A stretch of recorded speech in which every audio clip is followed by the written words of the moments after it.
হায় আল্লাহ, এই সংসারে শান্তি ধরে রেখো। ছেলেমেয়েরা যেন একে অপরের প্রতি দয়া দেখায় আল্লাহ, হিংসা যেন ওদের মাঝে ঢুকতে না পারে। আমি তো সারা জীবন কষ্ট করে এই পরিবারটাকে আগলে রেখেছি। জমি জমার জন্য পরিবারটা ভেঙে যাক, তা আমি কখনোই চাই না। মা, তুমি বারবার কেন এত ভয় পাচ্ছ? আমরা ভাই বোন একে অপরকে কখনো ছেড়ে যাব না। আমরা সবাই মিলেমিশেই থাকবো। দেখোনি আমরা ছোটবেলায় কিভাবে একে অপরের পাশে দাঁড়িয়েছি। এখন তো সবার বিয়ে হয়ে গেছে, এখন তো ঝামেলা হওয়ার কোনো প্রশ্নই আসে না। তুমি তো সংসার কি জিনিস এখনো বোঝো না মা। আস্তে আস্তেই বুঝবে। সংসারের যৌথ পরিবার হলে কত কুটচাল হয়। আমি তোমার ভাই আজিজকে খুব ভালো করেই চিনি রে মা। ওর চোখে অদ্ভুত এক আগুন দেখতে পাচ্ছি যে। বাড়ি ঘর জমি জমা নিয়ে তার যে চিন্তা ভাবনা অন্যরকম। আমি ভয় পাচ্ছি এই আগুন একদিন আমাদের ঘর পুড়িয়ে না ফেলে। দাদা তো কখনো আমাদের সাথে খারাপ ব্যবহার করেনি মা। যদি সত্যি তার মনে কোনো কিছু থেকে থাকে এমনিই জানা যাবে পরে। এখন বলো তো, আমাদেরকে এত জরুরি তলব দিয়ে ডেকে আনার কারণ কি? কোনো সমস্যা হয়েছে নাকি মা? তোরা ভাই বোন একসাথে হলে তারপর জানতে পারবি। আমার ঘাড়ে এখন অনেক দায়িত্ব রে মা। ভয় পাচ্ছি এই দায়িত্বগুলো পালন করতে গিয়ে কার মনে কতটা জয় করতে পারবো জানি না। শোনো ছেলে মেয়েরা, আমি এখন বুড়িয়ে গেছি। জীবনের কোনো ভরসা নেই। আমি চাই আমি বেঁচে থাকাকালীনই আমার সম্পত্তিগুলো সবার মাঝে ঠিকভাবে বন্টন করে দিতে। তাহলে তোমাদের মাঝে পরে কোনো ঝামেলা আর হবে না। মা, তুমি কি ভেবেছো আমি আপনাদের সংসার চালিয়েছি কষ্ট করে সম্পত্তির ভাগ সমান নেওয়ার জন্য? আমি এই সংসারের বড় সন্তান, সংসারে খেটেছি অনেক, তাই জমির বেশি ভাগ আমারই প্রাপ্য। আমাকে তুমি সমস্ত সম্পত্তি 3 ভাগ করে 2 ভাগ দিয়ে দেবে। দাদা, দায়িত্ব নেওয়া মানে কি অন্য ভাই বোনদের হক নষ্ট করা? আমরা কি তোমার কাছে ভিখারি? মা যখন ন্যায্যতার কথা বলছে তখন আমাদের ভাগ অস্বীকার করা মানে মাকেই তো অপমান করা, তাই না? আর তুমিও যেমন মায়ের সন্তান, আমরাও তো মায়েরই সন্তান। তাহলে তুমি সব থেকে বেশি নেবে, আমরা কম নেব কেন? রবি, তোমরা মেয়েরা এসব বুঝবে না। আমি যা বলছি সেটা পরিবারের ভবিষ্যতের জন্য। আমার এমন অবস্থা দেখে গ্রামের মানুষ হাসাহাসি করবে, বলবে সারা জীবন সবার জন্য এত কিছু করলাম অথচ জমি জমা বেশি পেলাম না। তাহলে কি তুই বলতে চাইছিস সংসারের দায়িত্ব নিজের কাঁধে নেওয়ার প্রতিদান হিসেবে তোর বেশি জমি জমা চাই, তাই তো? তোর কথা শুনে আমি একটা সিদ্ধান্ত নিচ্ছি বাপ। সবাই আমার কথা মনোযোগ দিয়ে শোনো। যে সিদ্ধান্ত নেওয়ার নেও, আমি প্রতিদান হিসেবে বেশি জমি চাই, এটাই আমার শেষ কথা। সংসারে বড় ছেলে হয়েছি দেখে আমার কোনোই দাম নাই। বাবা মাজেদ, আমি চাইছি তোর বড় ভাই আজিজকে 1 বিঘা জমি বেশি দিতে। সে তোদের কাছে বিনিময় চাইছে, বুঝিস না? এতে তোদের মতামত কি আমাকে জানা।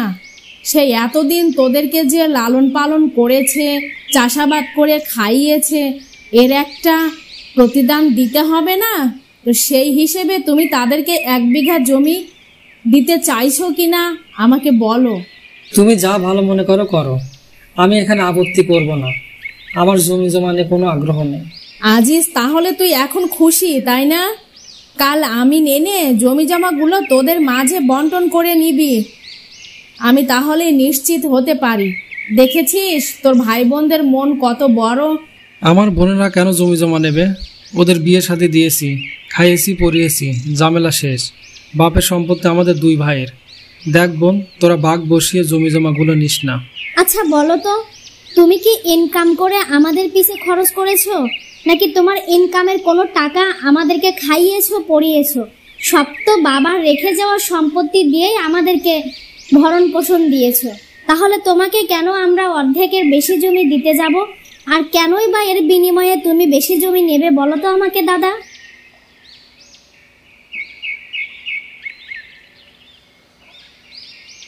আচ্ছা, তুমি এত বোকা কেন বলো তো? সব থেকে বড় বাধা তো তোমার ছোট ভাই নিজেই। ও সব কিছুতেই নাক গলায়।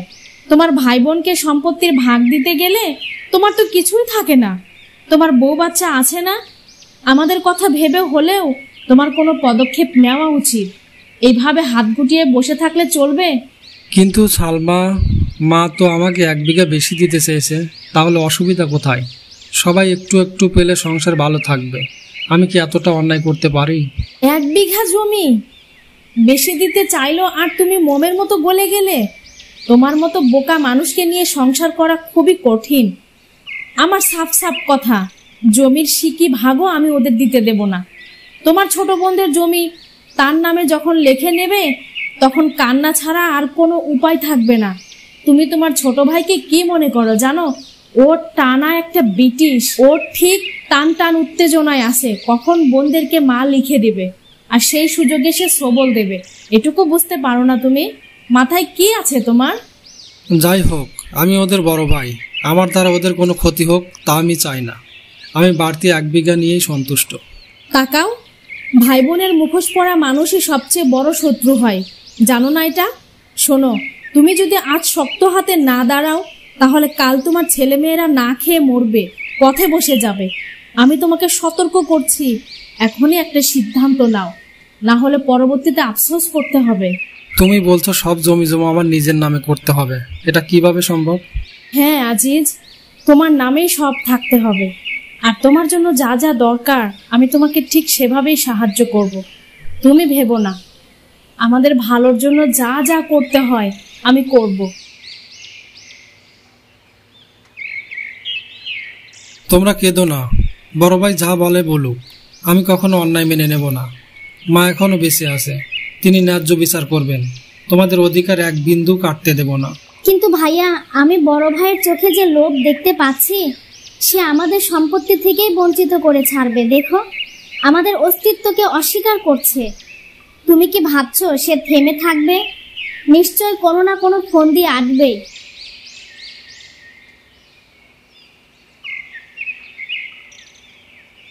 দেখো, আমি লোক জোগাড় করে কাগজপত্রের ব্যবস্থাও করেছি, তোমার মায়ের টিপসই নিয়ে এসেছি। এখন আমরা আমাদের মতো করে সবকিছু নিজের নামে করে নেব।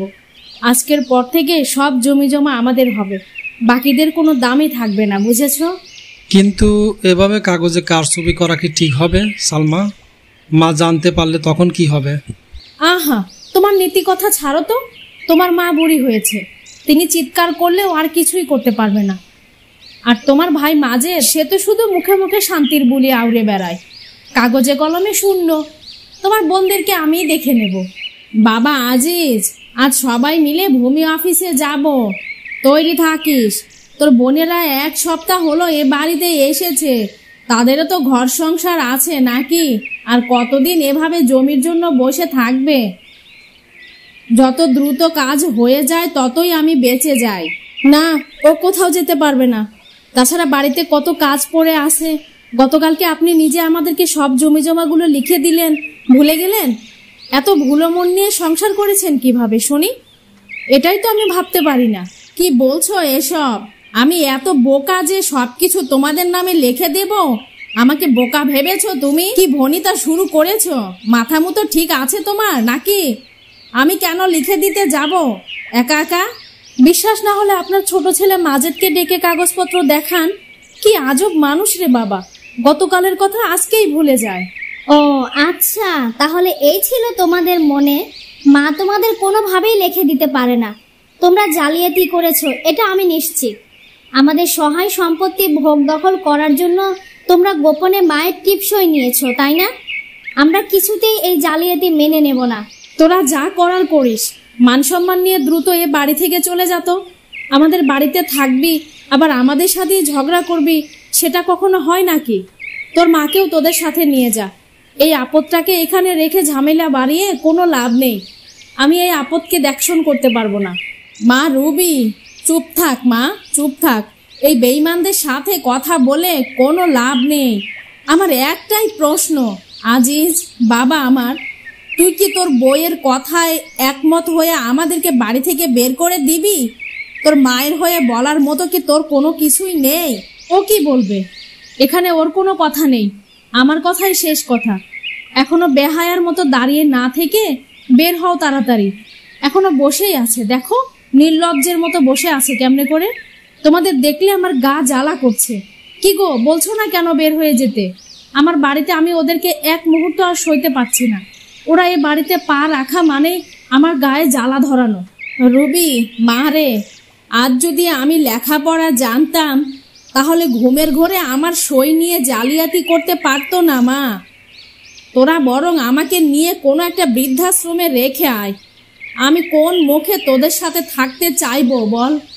আমার মতো এমন মুখ্য সূক্ষ্ম মানুষকে তোদের মাঝে রেখে আর কোনো ঝামেলা বাড়ানোর দরকার নেই। কি বলছো মা? আমি থাকতে তোমার বৃদ্ধাশ্রমে থাকতে হবে কেন? আমি তোমাকে নিয়ে বাড়ি ভাড়া করে সেখানে গিয়ে থাকবো। বড় ভাই আমাদের সাথে যে অন্যায় করেছে তার হিসাব একদিন চোকাতে হবে। হ্যাঁ হ্যাঁ, যাও যাও, হিসেব চোকাতে হলে চোকাবো। তোমাদের কাছে তো আর যাব না। শুকুনের দোহাতে গরু মরে না। ভাগ্য ভালো জমি জমাগুলো আগেই নেওয়া হয়েছে, না হলে তো 7 পালের মধ্যে কিছুই পেতাম না। এভাবে বেশ কিছুদিন কেটে যায়। আজিজ মিয়ার ফসলের জমিগুলো নদীতে তলিয়ে যায়। নদীর ভাঙনে অবশিষ্ট আর কিছুই রইল না। আজিজ মিয়া নিমিষেই পথে বসে গেলেন। তোমাকে বলেছিলাম অন্যের হক নষ্ট করো না, নষ্ট করো না। তুমি যদি তোমার ভাই বোনদের প্রাপ্যটা বুঝিয়ে দিতে তাহলে আমাদের আর এই দিন দেখতে হতো না। তোমার লোভের কারণেই তো আমাদের এই সর্বনাশটা হলো। তুমি তো ভালোই পোল্টিবাজ। সবকিছু আত্মসাৎ করার জন্য কে আমাকে পরামর্শ দিয়েছিল? তোমার কুমন্ত্রণায় আমার এই অবস্থা হলো। নিজের ভাই বোনকে তোমার কুমন্ত্রণায় পরে ঠকিয়েছি। বড় ভুল করে ফেলেছি। হয়েছে, আর একে অপরকে দোষ দিয়ে লাভ নেই। শুনেছি মাজেদ অনেক ভালো বেতনের চাকরি করে। মাকে নিয়ে ভালোই খুশিতে আছে। একবার তার কাছে যাবে? চলো, আমিও তোমার সাথে যাই। কিছু টাকা যদি সে দিত তাহলে একটা ছোটখাটো ব্যবসা করে আমরা নিজেরা আবার স্বাবলম্বী হওয়ার চেষ্টা করতাম। তুমি তাদের সাথে যে ব্যবহার করেছো তাতে ওদের এত ঠেকা পড়েনি আমাদের সাহায্য করতে। আমি কোন মুখ নিয়ে তাদের সামনে দাঁড়াবো? মা যাওয়ার সময় কিভাবে অভিশাপ করেছে তা ভুলে গেছো? যেমন কাম করেছো তেমন ফল ভোগ করবে।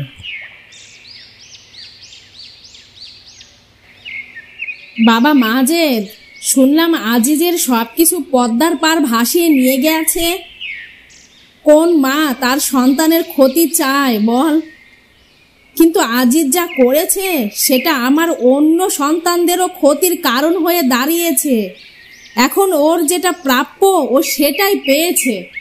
বড় ভাইদের দুর্দিন চলছে, ওদেরকে আমাদের এখানে ডেকে পাঠাই। না, বিষাক্ত সাপ দুর্বল হলেও কামড় দিলে বিষ ছড়িয়ে যায়, এটা মাথায় রাখবি। ওদের বিষ দাঁত কখনো ভাঙা যাবে না। এখানে ওদের কোনো ঠাঁই নেই। সাপের ছোবল খেতে না চাইলে ওদের থেকে দূরে থাকাই ভালো।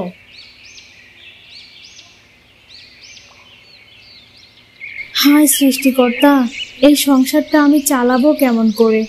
ভোর হতে না হতেই গ্রামের মানুষের জন্য কুয়োয় থেকে পানি তুলে বাড়ি দিয়ে আসতে হয়। সঠিক সময়ে পানি দিতে না পারলে আবার গালাগালিও শুনতে হয়। মায়ের ওষুধ কিনতে হিমশিম খেয়ে যাচ্ছি।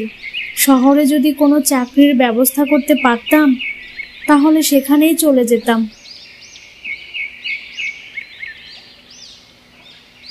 মা রানী, কয়টা ভাত দিবি? খালি পেটে এত চড়া ওষুধ খেলে শরীরটা যেন আরো বেশি খারাপ লাগে মা। ঘরে যে এক মুঠ চালও নেই, কিভাবে তোমাকে ভাত রান্না করে খাওয়াবো মা?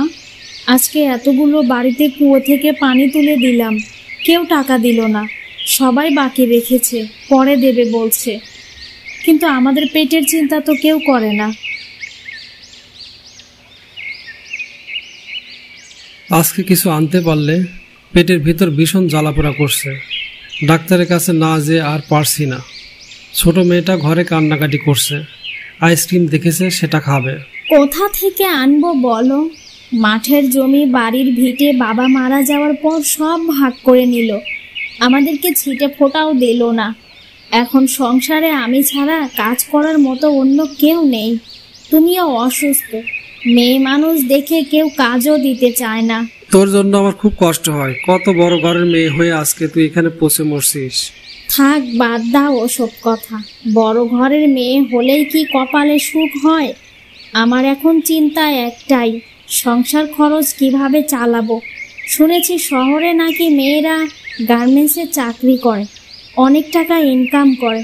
যদি আমিও গার্মেন্টসে যেতে পারতাম। গার্মেন্টসে যে কাজ করতে যাবি, কোলের বাচ্চাটাকে কোথায় রেখে যাবি? তোকে কাজটাই বা কে নিয়ে দিবে? কয়দিন আগে শুনলাম ওই পাড়ার রবি ভাবি ঢাকা শহরে থাকে। ও এবার বাড়ি এলে কথা বলে দেখব, সংসার তো চালাতে হবে। আজ 2 বছর হলো তিনি মালয়েশিয়ায় গেছেন, কোনো খোঁজ নেই, টাকাও পাঠায় না, ধার দেনা সব আমার ওপর। আমি নিজেও এখন বাপের বাড়িতে বোঝা হয়ে গেছি। যদি শহরে গিয়ে চাকরি করে ধার দেনাগুলো শোধ করতে পারতাম, তাহলে আর বাপের বাড়িতে থেকে এদের কাছে পড়ে পড়ে কথা শুনতে হতো না। কি রে শিউলি, সব সময় এত কিসের চিন্তা করিস?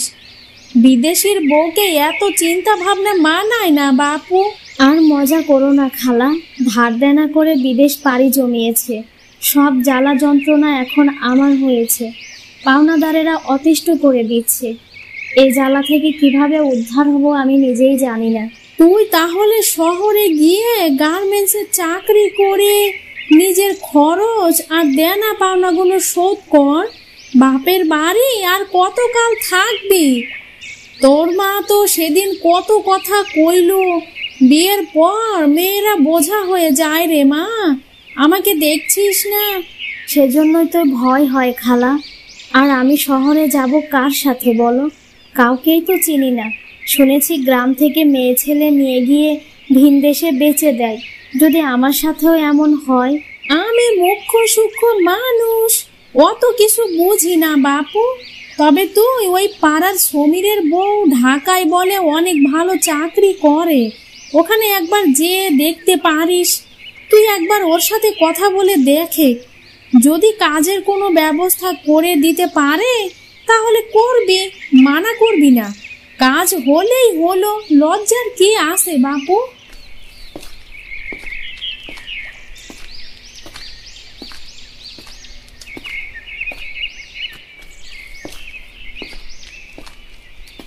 আরে রানী বোন, আছিস কেমন শুনি?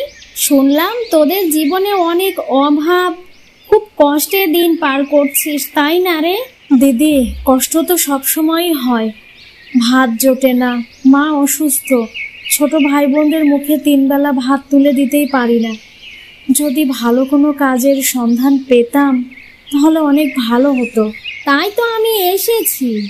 আমার এক আত্মীয় আছে ঢাকায়, বড় গার্মেন্টসে চাকরি করে। সেই তো আমাকে চাকরিটা নিয়ে দিয়েছে, জানিস না? তুই যদি চাস তাহলে তোর চাকরিটাও আমি নিয়ে দিতে পারবো। মাসে 15 থেকে 16,000 টাকা ইনকাম করবি। তোদের মতো মেয়েদের তো সুযোগই সুযোগ। সত্যি দিদি, তারা নেবে আমায় কাজে? আমি কি পারবো সেসব কাজ করতে? কখনো যে করিনি। পারবি না কেন? তবে একটু খরচা লাগবে যে। ঢাকায় যাওয়া, কাগজপত্র পড়া, এই সব মিলিয়ে 1,000-5 টাকা দিতে হবে। যদি দিতে পারিস তবে 1 সপ্তাহের মধ্যেই তোকে নিয়ে যাব। রুবি এভাবে একের পর এক মেয়েদের সাথে কথা বলে, তাদেরকে চাকরির প্রলোভন দেখিয়ে টাকা দাবি করতে থাকে। রুবির কথা তারা সবাই এক বাক্যে বিশ্বাস করে, কারণ তাদের চাকরির ভীষণ প্রয়োজন ছিল। আর অভাব অনটনের মধ্যে তাদের জীবন যেন দুর্বিষহ হয়ে উঠেছিল। তাই তাদের কাছে সামান্য কিছু টাকা কোনো ব্যাপারই ছিল না। শুনেছ, আমাদের দুঃখের দিন মনে হয় এখন শেষ হতে চলল। আমরা ঢাকায় যাব, অনেক ভালো বেতনের চাকরি করব, আমাদের আর কোনো অভাব থাকবে না দেখো। কিন্তু সমস্যা হলো 6,000 টাকা দিতে হবে যে। এই টাকাটা আমি এখন কিভাবে জোগাড় করব বলো তো? এত টাকা তুই কোথায় পাবি বউ? টাকার অভাবে মেয়েটাকে একটা চকলেট কিনে দিতে পারি না, সেখানে কিনা 6,000 টাকা। এই টাকা তাকে দিতেই হবে, না দিলে হয় না। না, হয় না। বুবু বলেছে অনেক জোগাড় যন্ত্র করতে হবে, তাই টাকাগুলো তাকে দিতেই হবে। তুমি চিন্তা করো না, আমার কানের দুলজোড়া বেচে তাকে টাকা দেব। পরে বেতন থেকে টাকা জমিয়ে গয়না গড়িয়ে নেব। এখন তো নিজেকে বাঁচাতে হবে, তাই না? সংসার তো এভাবে আর ছেড়ে যাওয়া যায় না।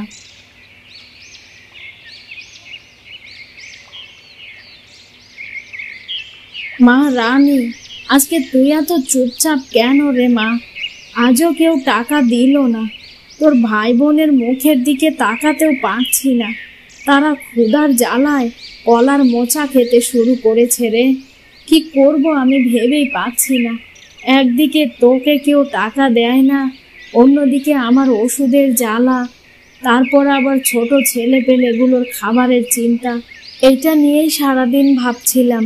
আমার গার্মেন্টসে চাকরি হবে মা, তবে তার আগে রুবি দিদিকে 5,000 টাকা দিতে হবে। কিন্তু এখন আমি এই টাকাটাই কোথায় পাবো সেটাই তো ভেবে পাচ্ছি না। টাকা না দিলে নাকি আমাকে নিয়ে যাবে না। এই সুযোগ কি হাতছাড়া করা যায় তুমি বলো? তুই কার কথা বললি? ওই টাউট রুবি মেয়েটার কথা, যে কিনা সবসময় মানুষের সাথে ধোঁকাবাজি করে। দেখিস মা, টাকা পয়সা যেন আবার হারিয়ে ফেলিস না। বহুত কষ্টের টাকা, না খেয়ে না দিয়ে ধার দেনা করে দিয়েছিস। টাউট হলে হবে মা, ঘরে তো চুলা জ্বালানোর মতো কোনো চালই নেই, তোর ঔষধও নেই। যদি না যায় তাহলে না খেয়ে যে মরতে হবে। ওখানে গেলে তাও মাসে 10 থেকে 15,000 টাকা বেতন পাবো। তোমাকে ওষুধ কিনে দিতে পারবো, ভাই বোনদের মুখে ভাত তুলে দিতে পারবো। আমাদের জীবন সচ্ছলভাবে চলে যাবে। দেখো ভাবি, ভাইকে বলে আমাকে 1,000 টাকার ব্যবস্থা করে দাও, পরে আমি তোমাকে দিয়ে দেব। একে তো আমাদের ঘাড় চিবিয়ে চিবিয়ে খেতে বসেছিস, ঋণের দায়ে বাড়ি ভিটেই থাকা মুশকিল হয়ে যাচ্ছে। তোর সপ্তাহের কিস্তি আমাদেরও টানতে হচ্ছে। এখন আবারও 5,000-এর জন্য হাত পেতেছিস। কোনো টাকা পয়সা দিতে পারবো না। ভাবি, আমি তোমাদের সব ঋণ শোধ করে দেব। ঢাকায় গিয়ে চাকরি করব। এবারের মতো টাকা দিয়ে সাহায্য করো। হ্যাঁ হ্যাঁ, দেখছি কি করা যায়। নাসর বান্দা হয়েছিস তুই। সুখ করে খাওয়ার জন্য স্বামীকে ধার দেনা করে বিদেশ পাঠিয়েছিস, এখন আবার আমাদের কাছে হাত পাততে হয় কেন শুনি? দিদি, সব মিলিয়ে 5,000 টাকাও হলো না, 1,000 কম আছে দিদি। দিদি, দয়া করে 4,000 টাকা দিয়ে আমাকে নিয়ে চলো না। দেখছই তো আমার কেমন অবস্থা। সংসারে যে হাল ধরার মতো আমি ছাড়া কেউ নেই। সমস্যা নেই, তোর রুবি দিদি থাকতে এত চিন্তা কিসের? আমি তোর অবস্থা বুঝে 4,000 দিয়েই নিয়ে গেলাম। কিন্তু কেউ যদি তোকে জিজ্ঞেস করে, কাউকে কিছু বলবি না কিন্তু। আচ্ছা দিদি, সে নিয়ে তুমি কিছু ভেবো না। আমি তাহলে গিয়ে প্রয়োজনীয় জিনিসপত্র গুছিয়ে নেই। দিদি, তুমি যে আমার কত বড় উপকার করলে বলে বোঝাতে পারবো না। বলছি বউ, তুমি গ্রামের মধ্যে কি শুরু করেছো আবার শুনি? তোমার চালচলন তো ভালো দেখছি না বাপু। আমি শেষবারের মতো বলছি, এবার কোনো কথা আমার কানে এলে ভালো হবে না বলে দিলুম। আপনাকে ভাবতে হবে না, আমি কোনো ভুল করছি না। গ্রামের মেয়েদের উপকার করছি তো আমি। আমার জন্য যদি তারা দুবেলা দুমুঠো ভাত খেয়ে থাকতে পারে, তাতে অন্যায় তো কিছু দেখছি না আমি। তুই যে কত বড় চতুর মেয়ে তা আমার খুব ভালো করে জানা আছে। তুই করবি মানুষের উপকার। হয়েছে তাহলে, ভালো মানুষ আর পৃথিবীতে রইল কই বাপু? আপনার সব কিছুতে বাড়াবাড়ি, ঘরে থেকে বসে বসে খাওয়া দাওয়া আর আমার সাথে ঝগড়া করা, তাই না? বাইরে গিয়ে কাজ করে খেয়ে দেখেন কত কষ্ট। বলি বুবু, কাল সকালে রেডি হয়ে থেকো, রুবি দিদি আমাদেরকে নিতে আসবে কিন্তু। আমি তো কতদিন হলো ঘুমাতেই পারছি না। কখন সকাল হবে, ঢাকায় গিয়ে গার্মেন্টসে চাকরি করে মায়ের ওষুধ কিনে পাঠিয়ে দেব। বুবু, রুবি দিদি এত বেলা হয়ে গেল, এখনো তো এলো না। বলেছিল সকাল 7টায় ট্রেন আসবে, কিন্তু এখন তো দেখছি 10টা বাজে। তাহলে কি সে আজকে আসবে না? হয়তো তার কোনো সমস্যা হয়েছে। চল আমরা ওর বাড়িতে গিয়ে খোঁজ নেই। এভাবে এখানে আর কতক্ষণ অপেক্ষা করব? তার থেকে গিয়েই জানতে পারবো। রুবিদি, ও রুবিদি, বেলা 10টা যে বেজে গেল, এখনো তোমার খোঁজ নেই। তুমি কি আজকে যাবে না? আমরা সেই সকাল থেকে অপেক্ষা করছিলাম। তা তোমরা এই অসময়ে রুবির খোঁজ করছো কেন? ও তো কাল সন্ধ্যার সময় কাপড় চোপড় গুছিয়ে নিয়ে বাপের বাড়ি যাবে বলে রওনা হয়ে গিয়েছে। তোমাদের ওকে কি দরকার বাপু শুনি? বুবু, আমার 4,000 টাকা নিয়ে দিদি পালিয়ে গেল। আমি কত ধার দেনা করে টাকা কয়টা গুছিয়ে দিদিকে দিয়েছিলাম, এখন যে সব শেষ হয়ে গেল। আমাদের সাথে দিদি প্রতারণা করেছে।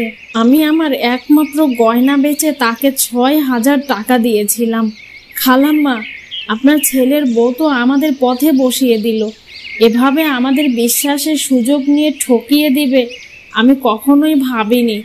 এত বিশ্বাস করেছিলাম, তোমাদেরও বলি বাপু, অমন বাটপার মহিলাকে এতগুলো টাকা দেওয়ার আগে তুমি আমার কাছে একবারও আসবে না? ওর 14 পুরুষ এমন বাটপারি করে খায়। আমি আর কি বলবো বাপু, সামর্থ্য থাকলে তোমাদের টাকাগুলো ফেরত দিয়ে দিতাম।